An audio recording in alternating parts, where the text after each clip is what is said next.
Começando mais uma análise aqui no canal e hoje eu quero trazer para vocês uma análise sobre a ordem expressa imediata de Kim Jong-un para que sua indústria bélica interna da Coreia do Norte acelere todos os seus processos a nível de guerra. É um desafio muito grande para Kim Jong-un, mas vamos destrinchar esta ordem expressa de Kim Jong-un e vamos aprender muito mais quais são suas intenções e o que isso pode representar para o cenário geopolítico.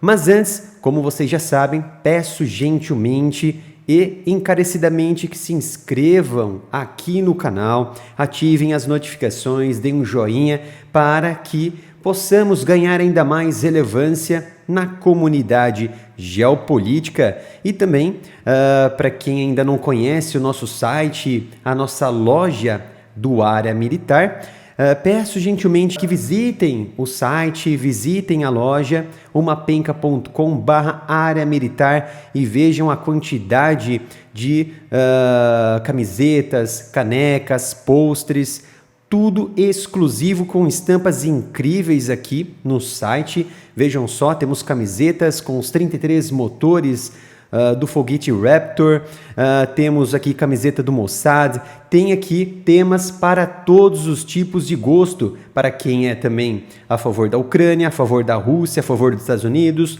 a favor do Brasil também. Temos aqui temas variados, gosto para todo tipo. Então vamos lá para o que interessa, que é estudar, analisar essa ordem expressa por Kim Jong-un, o líder supremo da Coreia do Norte, o ditador Kim Jong-un. Ele apelou ao reforço da prontidão de guerra, ou melhor, para a guerra da sua indústria bélica, para o que ele diz repelir movimentos de confronto sem precedentes liderados pelos Estados Unidos lá na região da Península da Coreia.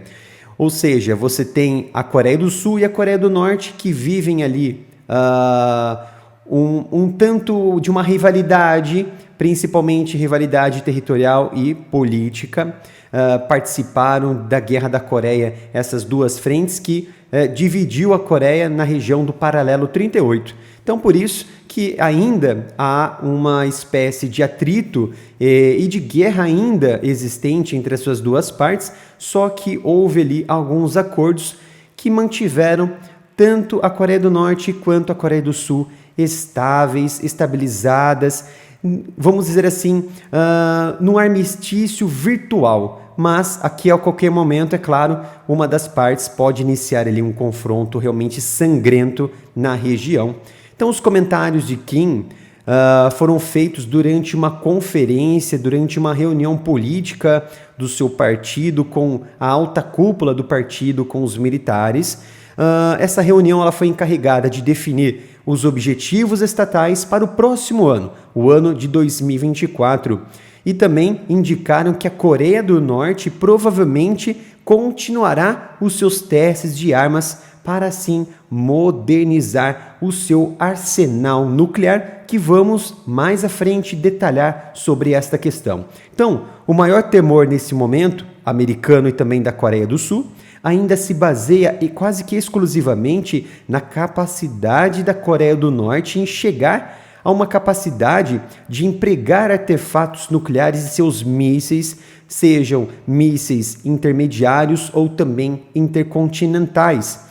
E então também trabalhar na questão de aperfeiçoar seu lançamento e acoplagem em órbita dos seus satélites, principalmente após a Rússia ela entregar muitas informações valiosas de engenharia que permitiu que Kim Jong-un desse o seu primeiro passo, lançar e colocar em órbita o seu primeiro foguete com satélite, que permitiu, é claro, o seu funcionamento pleno, correto, através das últimas imagens divulgadas pela própria Coreia do Norte, que mostra regiões até mesmo sensíveis, bases militares americanas e da Coreia do Sul na região do Pacífico. E isso evidenciou que o satélite está funcionando, que a Coreia do Norte conseguiu finalmente colocar em órbita o seu satélite de espionagem, tá? Então, eu vou detalhar um pouco mais a fundo sobre essa questão sobre o satélite, de forma muito breve, que esse apoio para colocar, na verdade, o satélite em órbita só foi possível, é claro, com o apoio da Rússia, que permitiu à Coreia do Norte colocassem esse satélite em órbita pela primeira vez na história. Então, esse satélite, esse lançamento, ele aprofundou as animosidades regionais entre Estados Unidos e Coreia do Sul com a Coreia do Norte.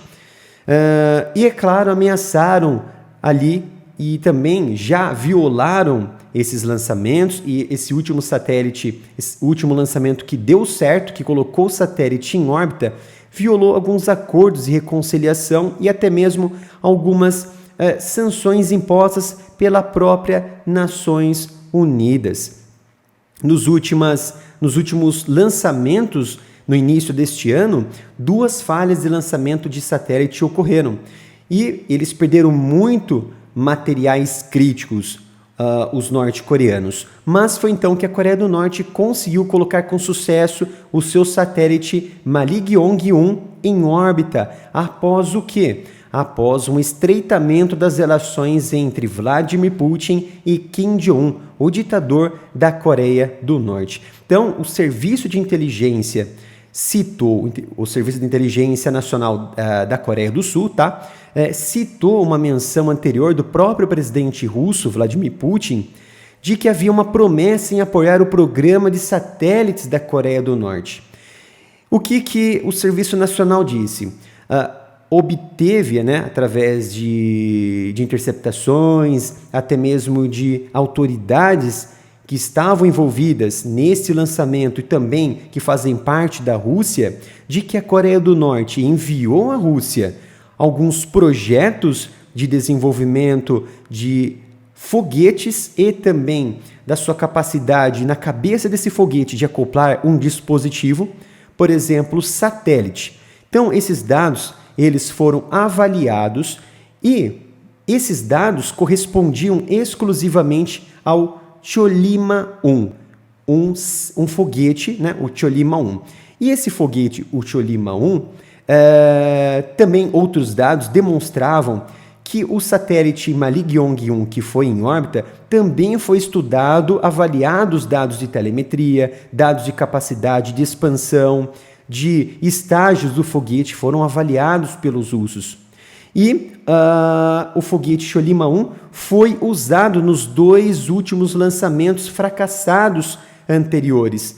Então a inteligência ela mostrou que a Rússia ela devolveu essas análises, devolveu esses dados aos norte-coreanos.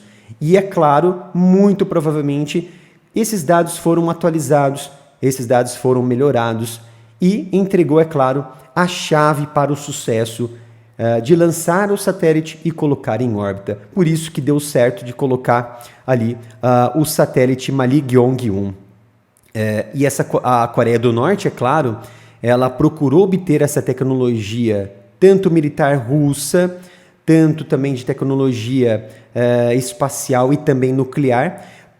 Em troca, ela forneceu, isso já ficou comprovado, toneladas e toneladas de munições convencionais para a guerra atual em curso que a Rússia vem batalhando lá na região da Ucrânia. Então, essa fala de Kim Jong-un, retomando aqui a fala de Kim Jong-un, então Kim ele estabeleceu algumas metas não especificadas para que os militares e a sua indústria bélica de munições ordenou que acelerasse ainda mais os preparativos de guerra. E vou explicar os motivos disso. Face aos movimentos atuais de confronto anti-Coreia do Norte, por parte, segundo Kim Jong-un, por parte dos Estados Unidos e da própria Coreia do Sul. E também alguns documentos indicam que que Kim Jong-un também esclareceu a posição do partido sobre a expansão da cooperação estratégica da Coreia do Norte com os países anti-imperialistas em meio a esta situação geopolítica mundial de rápida mudança em busca de uma multipolaridade. Então devemos observar o quê? Que novas alianças e cooperação mais aprofundadas com nações anti-americanas, entre elas China, Rússia, Irã e também outras nações árabes, estão sendo ainda mais formuladas, ainda mais desenvolvidas essas cooperações. E daqui para frente, tudo pode ser ainda mais esclarecido e novas formações poderão ser ainda mais trazidas à tona dessa cooperação entre esses agentes contra os Estados Unidos. Então, especialistas dizem de que a Coreia do Norte deverá apresentar promessas e medidas para fortalecer o seu poder nuclear e uma capacidade mais de ataque e de expansão de cooperação com a Rússia e a China, que também estão envolvidas em confrontos separados com os Estados Unidos, principalmente a China na região de Taiwan e, é claro, a Rússia na região da Ucrânia. Então, essa medida de Kim, ela despertou o quê? Muita atenção da Coreia do Sul e dos Estados Unidos pela sua natureza convencional também nuclear. Então é interessante explicar que um relatório divulgado pelo Congresso americano que avalia sobre as capacidades da Coreia do Norte, principalmente sobre ogivas nucleares, eu peguei aqui esse dado científico que mostra que especialistas em Coreia do Norte destacaram que a Coreia ela conseguiu produzir material físsil suficiente para cerca de 20 a 60 ogivas. É claro que não há uma determinação do potencial dessas bombas, desses artefatos, mas há um artefato, a capacidade para construir até 60 artefatos nucleares. E um outro objetivo do programa de armas nucleares da Coreia do Norte, sem dúvida alguma, é miniaturizar os artefatos nucleares, diminuir o seu peso, para ter uma capacidade de implantar esses artefatos em mísseis. Esta é uma capacidade que muitas nações, inclusive o Irã, que tem muitas dificuldades até mesmo na tecnologia de lançamento e ainda mais na tecnologia de miniaturização desses artefatos nucleares, para colocar na cabeça dos mísseis e assim lançar os mísseis até seus objetivos. Mas aí veio um dado muito interessante que alguns observadores e analistas dos Estados Unidos afirmaram, ouçam só, que a Coreia do Norte atingiu o nível de miniaturização necessária para instalar um dispositivo nuclear em armas que vão desde mísseis balísticos de curto alcance a mísseis intercontinentais. E isso demonstrou que um perigo iminente que a Coreia do Sul e os Estados Unidos poderão enfrentar daqui a 5, daqui a 6 anos. Mas, nesta última aproximação entre Coreia do Norte e Rússia, esse avanço da tecnologia da Coreia do Norte no setor nuclear pode ainda mais ser encurtado com essa ajuda tecnológica por parte da Rússia. Então, já despertou um alarme ali nos Estados Unidos e principalmente na Coreia do Sul. Existe, é claro, uma agência de espionagem dentro da Coreia do Sul que ela afirmou nesta quinta-feira, 28 de dezembro, de que há uma grande possibilidade de que a Coreia do Norte lance provocações militares e ataques cibernéticos antes das eleições parlamentares sul-coreanas em abril e das eleições presidenciais dos Estados Unidos em novembro. Então isso pode indicar muitas coisas, essas ordens expressas e imediatas de Kim Jong-un para acelerar o seu potencial de guerra dentro do país, tá? Então, vamos dizer aqui que essas ações, na minha análise, deliberadas por Kim Jong-un, podem receber algum tipo de resposta acentuada da Coreia do Sul ou dos Estados Unidos. Pode ser, é claro, ainda mais sem dúvida alguma que uma dessas possíveis razões para Kim ordenar a sua indústria de guerra a patamares ainda inatingíveis neste século, não estamos aqui comparando com a Guerra da Coreia, mas nesse século, ou uma medida que pode ser utilizada para suprir as necessidades de guerra da Rússia, enquanto recebe ainda mais apoio, maior apoio robusto de armas convencionais, munições, munições de artilharia de 155mm, entre outros tipos de armamentos. Também pode ser o quê? Análises corretivas dos militares russos nos aspectos tecnológicos envolvendo meios nucleares e espaciais. O que isso significa? Que a Coreia do Norte, ao mesmo tempo que está preocupada em acelerar o seu potencial bélico a nível de guerra, pode ser que seja um preparativo para qualquer retaliação dos Estados Unidos ou da Coreia do Sul, mas também para atender à demanda de guerra da Rússia lá na Ucrânia e assim,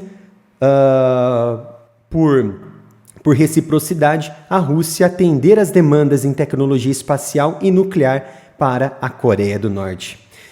Então era esta análise que eu queria trazer para vocês. Peço gentilmente que se inscreva aqui no canal se gostou desse vídeo, ative as notificações e compartilhe o vídeo com amigos para que o canal ganhe ainda mais relevância na comunidade geopolítica. Obrigado pela sua presença e até o próximo vídeo aqui no canal.